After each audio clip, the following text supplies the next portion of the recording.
Himayin natin na ang naging State of the Nation address ni Pangulong Bongbong Marcos kasama si political scientist Professor Antonio Contreras. Magandang tanghali po sa inyo, Prof. Salamat po sa oras. Magandang tanghali. Overall assessment muna po tayo, Prof. Sa kabuuan, paano nyo i-assess ang ikalimang SONA ni Pangulong Marcos? Nagbigay ba ito ng malinaw na direksyon para sa natitira niyang panunungkulan o mas naging ulat lamang ng mga nagagawa ng kanyang administrasyon? Actually, kung ihambing mo dun sa naunang apat, sapagkat panglima niya ito, Cheryl, ito ang pinakamaganda para sa tingin ko, in my honest opinion. Pinakamaganda at pinakamasinop. Ah, Medyo simple yung messaging, doable in the next 2 years, yung remaining 2 years ng kanyang termino. Mhm. So yun yung nakita ko, medyo mas cohesive ang messaging sa ngayon. Yung pong sa tingin nyo tinansya na sinigurong mas yung acceptable, yung Yes. realistic siya, hindi over-promising. Hindi overpromising, at the same time, yung mga nabanggit ay talagang yun yung hini-expect ng tao, lalo na't nakatutok una siya doon sa flood control kasi 'di ba sa surveys, lumabas yun ng number one na parang gusto ng taong marinig. So, Yun ang inuna niya. At the same yes. time, nagpakawala siya ng isang matinding statement na yung kanyang pinsan, yung dating speaker, ay hindi niya pipigilan yung imbestigasyon doon. In fact, hindi siya, ang napakaganda nung sinabi niya, hindi siya presidente ng pamilya, hindi siya presidente ng kaibigan, presidente siya ng bayan. So, at nilista din niya yung mga accomplishments sa may mga pera na mga ari-arian ng nabalik sa Mhm. kaban ng bayan. Mhm. So, at ikalawa, nagtutok din siya doon sa mga issue tungkol sa kabuhayan, lalo na't sa presyo ng mga bilihin, sa Mhm. presyo ng gasolina at kuryente. So, So sa tingin ko, yun ang tinutukan niya, nagtuon siya dun sa mahalagang aspeto, yung top 2 mhm. na i-issue, yung usapin ng korupsyon at yung issue ng ekonomiya. Okay. Prof, balikan ko lamang po, yun ngang sa kanyang pagbubukas pa lamang ng SONA ay eto na yung flood control. Yung kanyang mga nabanggit na yon, gaano kalaking political statement ito? Palakas ba ito ng kredibilidad ng kanyang anti-corruption drive o masihintayin pa rin ng publiko yung aktual na pananagutan ng mga sangkot? Well, alam mo, pag SONA kasi, Cheryl, ano yan a statement yan ng ano yung intent. Of Mhm. course, yung ano yung nagawa ng intent. The fact that the president is saying these things means that it's something that is there. Mhm. Of course, titingnan natin kung anong mangyayari.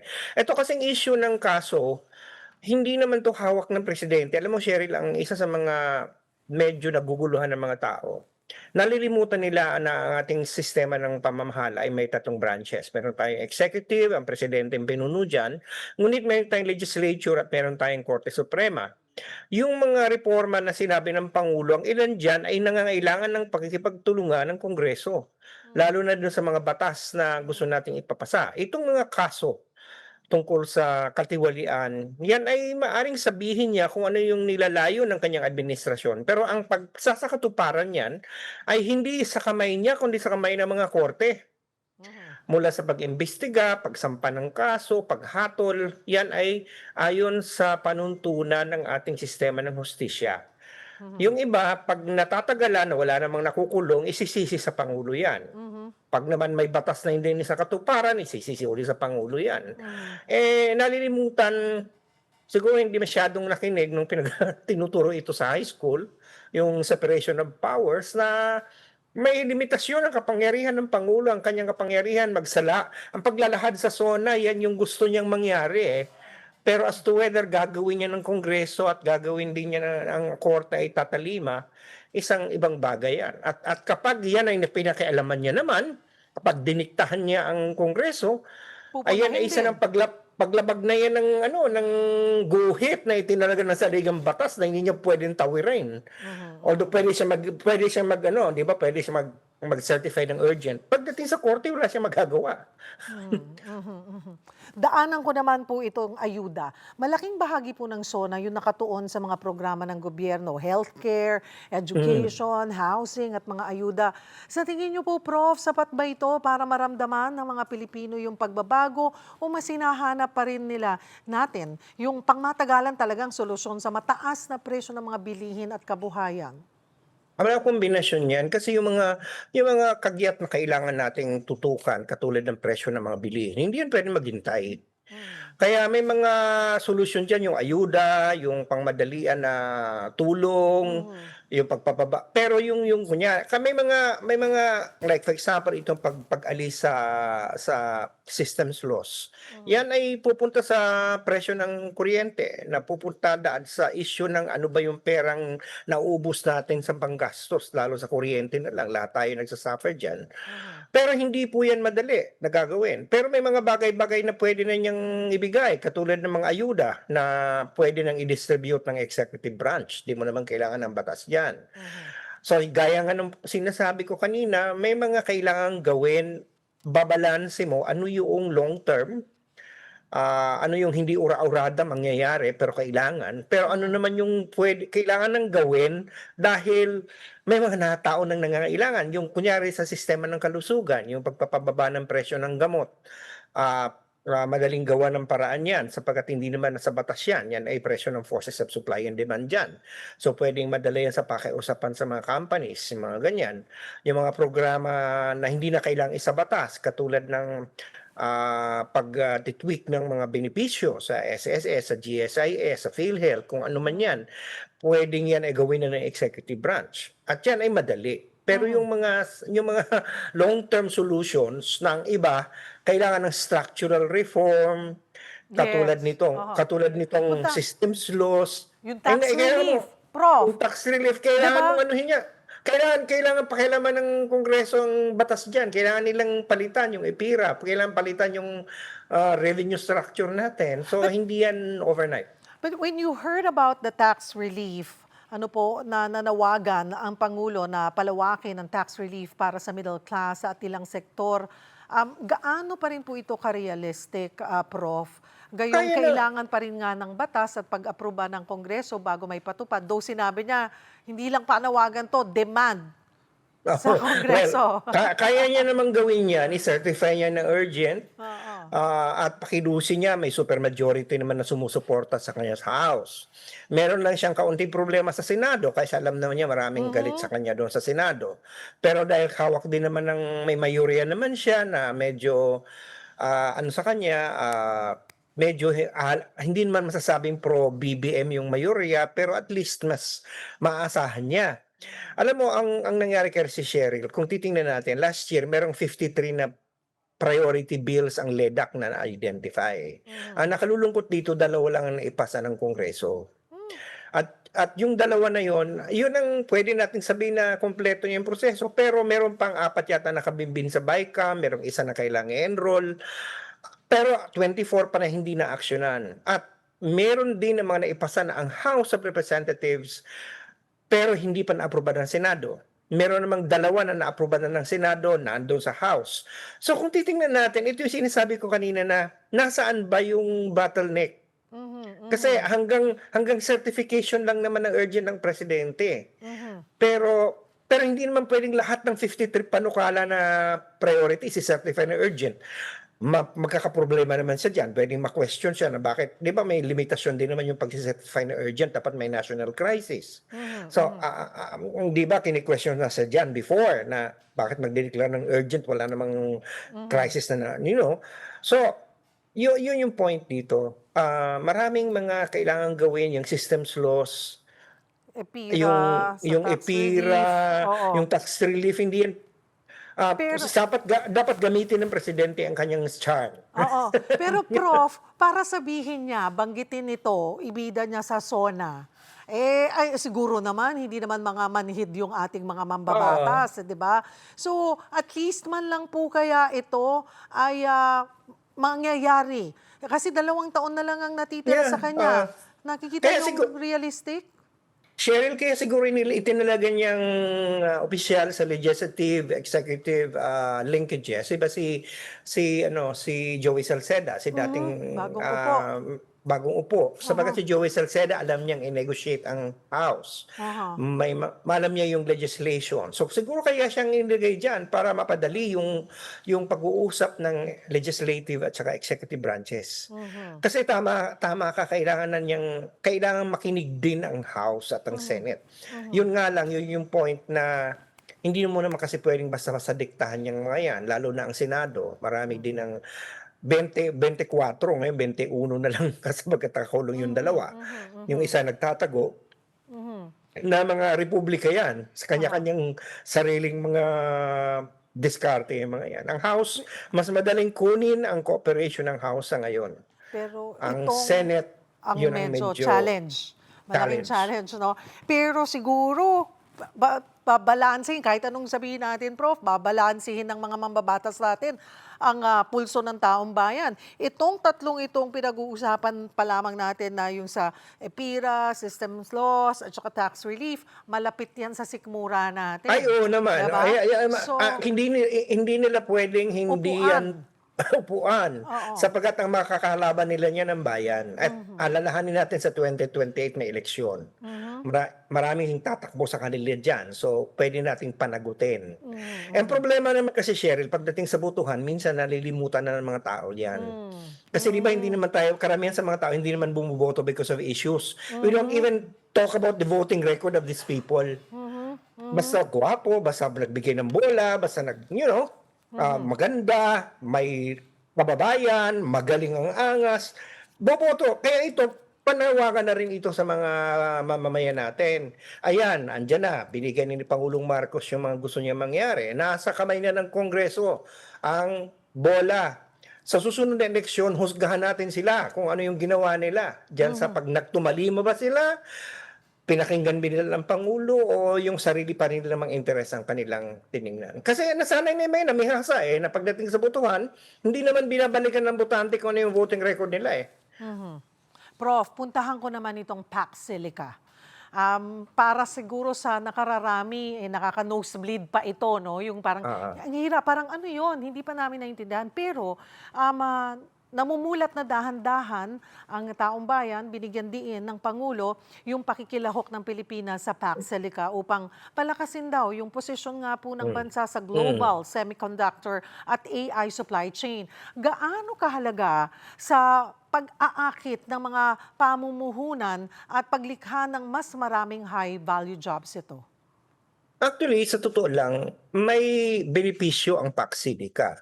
Lalo na tama, magkakaroon ng maraming mga trabahong mabubuksan, both direct and indirect, halos sa 1,000,000. Ito direct at indirect yung directly hire at saka yung indirect na makikinabang.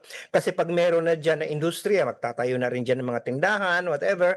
So direct and indirect job, ang anticipation nila 900,000 to 1,000,000 jobs. That's a lot. And of course, the billions of revenues that the government might benefit from it. So, and at the same time, we are now becoming a global player in the semiconductor and AI infrastructure of the world. The AI is here and AI is the future. Ibig sabihin, player tayo. Kaya lang, meron pa rin pangamba kasi yung iba, yung fact na alam naman natin na meron itong adverse effects sa environment. Takaw sa tubig at sa enerhiya ang mga planta ng data centers. So yun dapat ang sisiguruhin ng gobyerno. Kung Mhm. susuportahan natin ito, dapat matipuno din ang ating mga mekanismo para hindi magkaroon ng napakadaming adverse effects. Sinasabi ngayon ng DCDA na magkakaroon ng sariling source ng kuryente ang Mhm. data itong Pax Silica, tax sa hub. silica na ito sa the hub, at magkakaroon din sila ng sariling water Yes. impounding system. At ang ina-assure naman nila dahil sa loob to ng BCDA, walang mga farmers na madi-display sapagkat ito nasa loob na ng isang spasyo na hindi na problema ang titulo, wala ng Mhm. indigenous people. So, sana gawin natin yung environmental impact assessment nito, dapat kailangan seryosohin. Mhm. Kasi Hmm. yun ang dahilan kung bakit ang PAC-SILICA, ang data centers tinututulan sa ibang bansa. ay dahil nga sa epekto na adverse. Pero hindi naman kasi totoo. Marami ang nangyari kasi ngayon, Cheryl. Marami ding mga fake news, mga Mhm. misinformation na napipedal about, Yes. kunyari, go na daw yan. Parang hindi pa naman go, nag-sign up lang tayo dun sa framework. Pero Mhm. sa November pa ang final approval niyan. Marami Yes. pang pag-uusapan yan. Hindi pa tapos ang boxing dyan. Kaya habang ngayon, dapat maging giya natin, maging vigilant tayo, mag-push tayo for review, assurance, may mitigate ang mga ano. Kasi Mhm. maganda 'to 'pag matuloy ito, pero huwag Mhm. nating pabayaan. Pero at the same time, huwag tayong maniniwala sa fake news. Kunyari, meron pa akong nabasa na parang ang dahilan daw kung bakit ito ay lilipat dito inaayawan sa ibang bansa. Doon kasi sa ibang bansa hindi sila makatayo kaya sa Pilipinas. And well, of course, that's partly true but not actually true kasi hindi naman talaga tinututulan na wala ng data center sa ibang lugar. Mhm. Kaya lang nagkakaroon lang ng moratorium hangga't ay hindi naayos ang mga mekanismo na magliligtas sa kapamahakan ng mga kalikasan, ng mga komunidad. Yung iba naman Mhm. ang takot nila, lalo tayong bobombahin ng China. Mhm. Dahil alam mo itong network na ito, led ito ng Amerika at mga kaalyado ng Amerika. Mhm. Pangkontra ito sa dominance ng China sa AI at semiconductor. So Mhm. ang sabi nila, pag tayo daw ay ma-involve diyan, attraction na yan para tayo girahin ng China. Mhm. Which is again very paranoid kasi sabi ko sa sarili ko, hindi naman siguro ganun yun kasi ang alalahanin natin, this is a network. So indirectly some of the components there might be coming from China in the Mhm. end. Di ba? Alam naman natin ang produkto ng China kung saan-saan. Mula sa Mhm. pagkain hanggang sa mga makina, 'di ba? So So, I don't think we have to really be vigilant but ah, base it on facts. Base it on facts. yes, yes. So napakahalaga pala nitong mga susunod na buwan hanggang Nobyembre Opo. na yung mga taong magsasala, tututok dito sa Eh, final framework, talagang dapat walang makalusot na mga detalye diyan na magiging exactly. dehado sa atin. Exactly Mm. po. Kung may mangyaring ano diyan, tayo nang nagpabaya. Mm. Kapag may lumusot na hindi ka nais-nais. Prof, puntahan ko itong pagpasok ni Pangulong Bongbong Marcos sa huling 2 taon ng administrasyon niya. Mm. No? Sa tingin nyo, ito pong SONA na ito ay nakatuon sa pag-iiwan ng legacy o nagsisilbi na rin itong pundasyon para sa 2028 political succession? Pareho. Yung legasiya niya correlated yan sa kung sino yung preferred niya na papalit sa kanya. I think yung natitirang panahon kaya nga sa tingin ko nag-focus siya sa specifics and doables. Hindi na masyadong mataas para mas madaling gawin para hindi na yung probability of not, accomplishing it will be lower. Kasi ang iniisip niya yung iiwanan niyang legasiya kaya nagfo-focus siya dun sa mga enerhiya, sa affordability ng buhay, at the same time yung need for transparency and accountability in the face of charges of corruption. Mhm. Kasi yun ang gustong marinig ng tao. Mhm. At the same time, siyempre politiko ang pangulo, ayaw din naman niya ang papalit sa kanya ay yung isang hindi sisirain lang yung kanyang legasiya or worse, yung ipe-persecute siya. Mhm. So sa tingin ko yun yung gusto niyang gawin. Gusto Mhm. niyang i-open up na ang manalo ay kung hindi niya kaalyado niya. Mhm. Sabi niyo nga ito ay isa sa o masasabi niyong maganda at masinop na Hmm, SONAs. Sa lahat yes. po ng mga tinalakay dun sa SONA, ano yung pinakamahalagang mensahe o political signal para sa mga Pilipino? Alam mo ang sinabi ng pangulo hindi pa siya lame duck. Mhm. He will still matter and marami siyang specific na sinabi pero ang nakapaantig sa akin personally, Cheryl, ay Mhm. yung panghuli. Yeah. Yung binalik niya sa usapin ng pagiging marangal natin ng lahi Mhm. sa Mhm. ating bilang isang independent na bayan na tawagin man tayong pintasan man tayo ay meron tayo dapat Mhm. kaalaman na tayo ay hindi palulupig. Mhm. I think that is the most, I say significant part of the Mhm. speech. To end it that way Mhm. is basically calling all these specific issues about reforms will boil down to the fact that we have to take pride in our country. Ang We have sabi to love it. Oo, Prof, ang puna rin po ng ilan ay parang, "Uy, parang kumurot sa atin lahat 'yun, ah." Siyempre. May kurot Sino daw ba yung panghuli. At saka ang pansin ko walang negativity yung kanyang ano, eh, ibig sabihin it's about unity, walang intriga, 'di ba? Mhm. Eh, Hindi may ganyan. what can you say na ito na nga po, hindi din natin maiaalis, asahan daw mamaya po ay may mga magsasagawa naman ng kanya-kanyang kontrasona. Well, ay inaasahan naman natin 'yun. Kahapon nga habang ako'y nanonood may mga social media, may mga post na kulang daw specific. Sabi ko, "Ano pa kaya specific hinahanap 'tong mga 'to?" Alam mo lagi naman ganyan 'yan, ang magtaka tayo 'pag wala nang magkontra. Hmm, 'Yun ang nakakapagtaka, lagi naman gano'n, eh. Pero 'yan ang presyo that's the price you have to pay because we're a democracy. And of hmm, course, there will be no perfect SONA. Eh, kahit ako 'pag tatanong ako nung grade na ibibigay ko kung grade ng UP 125 lang, eh, hindi perfect, eh. mhm, Kasi may kulang din, eh, hindi meron ka pa ring hahanapin, eh. mhm, But it is something that we need to deal with, mhm. and it's something that, we only have one country and we only have this president. So if we're not going to at least pray for his success, Yeah. then what else do we have? Mhm. Kung kayo po ang magagrado dito sa limang sona po ni Pangulo, sa nilalaman, mga panukala, kakayahang maisakatuparan, ano ang gradong ibibigay niyo po sa kanya at bakit? Nabanggit ko na kanina 125 pag UP. 1, 2 oo.